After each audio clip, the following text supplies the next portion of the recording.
a long time ago, I was, when I was younger, I was very much of the thing, like when film school, like, oh, you got to shoot in film, no matter what, this purist idea. And as I got older, and so I understand the idea, but as I got older, I realized whatever tool I needed to get done, the creative thing that I needed to get done was the tool that I was going to use. Right.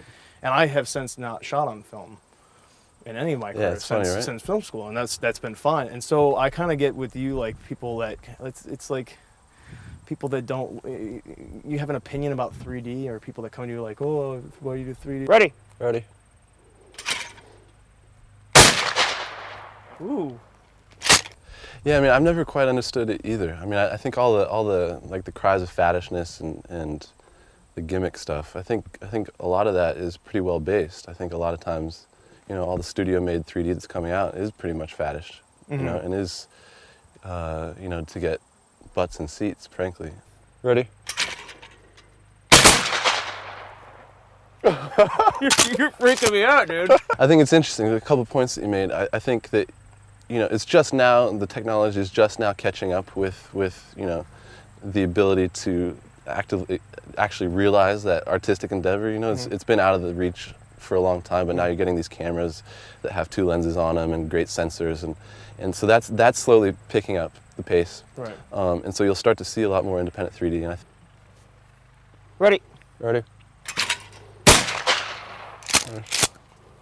I think that we have the freedom to be experimental. We have the freedom to not have to worry about an investment return. Absolutely. And so it's like, all right, well, and I feel sometimes a little frustrated is that there's this complete divide in amusement ride and innovation.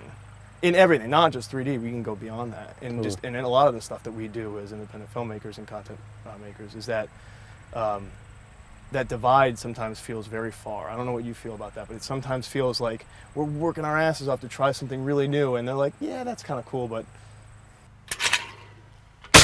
nice, dude. I didn't get it off. Exactly. I mean, fundamentally, we need to find, we all have to find our audience. Whether it's 100 people, 1,000 people, 1,000,000 people, whatever it is. We have to try and find that audience.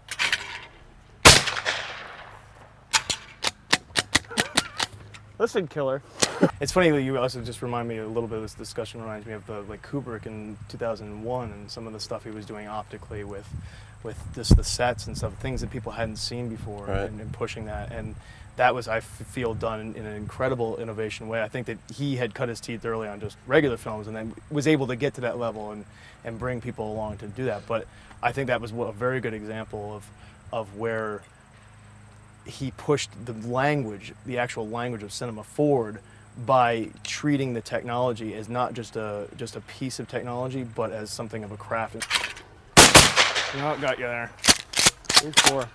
I think so too, and I think it's just going to take a few successful, kind of more independent projects. But I think it's interesting about Kubrick. He's obviously a genius, and he's obviously working with heavy themes, and he's got this bigger picture. But fundamentally, he's also a very, very visual guy. Sure. And that's what I want to be. I mean, frankly, I want to be a visual filmmaker, and 3D is uniquely suited to create this strange visual, I guess, creation that you haven't really experienced before. Right. And that's what really turns me on about it. That's what really excites me about it. Is ready?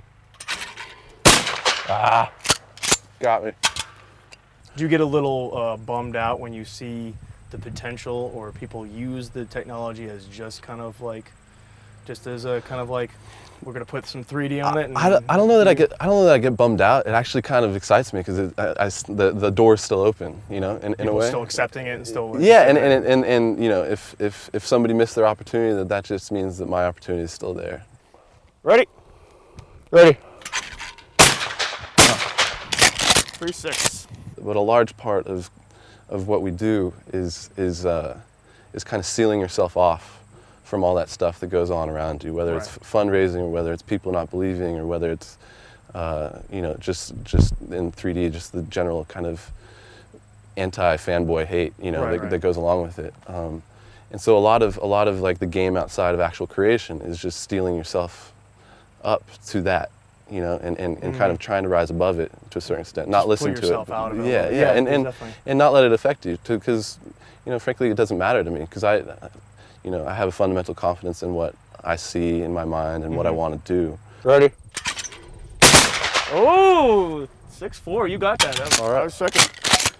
I mean, sometimes it's like, you know, there's a difference between like, don't drive off that cliff, or, you know, like sometimes the haters, are not haters, they're actually people that are trying to mentor you and warn you of mistakes they've seen before. So you have to kind of, that's like a forest from the trees type of thing. So sometimes you get really good advice that sometimes feels like they're hating on your process, and then there's other times I think that they're just really being like, you know, I've gone through this before, and it's very important to me, I think, as we all move on as a community, is to start talking more about kind of the things that work and don't work, but also understanding that who the hater, you know, like some of the negative stuff, but also seeing the positive things. Ready? Ooh, what was that, ref? Was it me? Yeah. I was willing to give it all the time. I appreciate it, man. I appreciate it. I don't need your charity. No. A long time ago, I got introduced to optical art, and things like that. There was a thing at the New York State Museum. They had this whole thing, and I first went into it kind of like, oh, okay, well. But then, actually, the best part for me, the best read that I came from it, was actually in my head trying to figure out how my brain was making that an optical illusion, or like. Right. And that for me blows my hair back in the sense that if it can be used to almost go inside yourself and understand kind of how you tick, or like how you're perceiving things. Right. So then it became like, instead of walking through being like, oh, you know, cool, it's changing this, and it doesn't, I don't know where it connects and all that stuff. And just looking at it purely just on a superficial 2D basis of what that is, I started really getting into the idea that this art is about me kind of understanding perception. And then that got me going in another place, and so Absolutely. then it was like a successful trip for me. That's the other thing that, as an artist, really kind of keeps me going, is that seeing my eye evolve, and seeing that new perspective kind of unfold for me. Well, that's interesting too, because it's I love what you're saying there about perspective or evolution. It's like I'm really interested in for the multi-dimensional, like if we could see time, maybe we can't, maybe time is all around us, but the 5 sensory things on our head are not even trained for it. Ready? Ready. Damn it.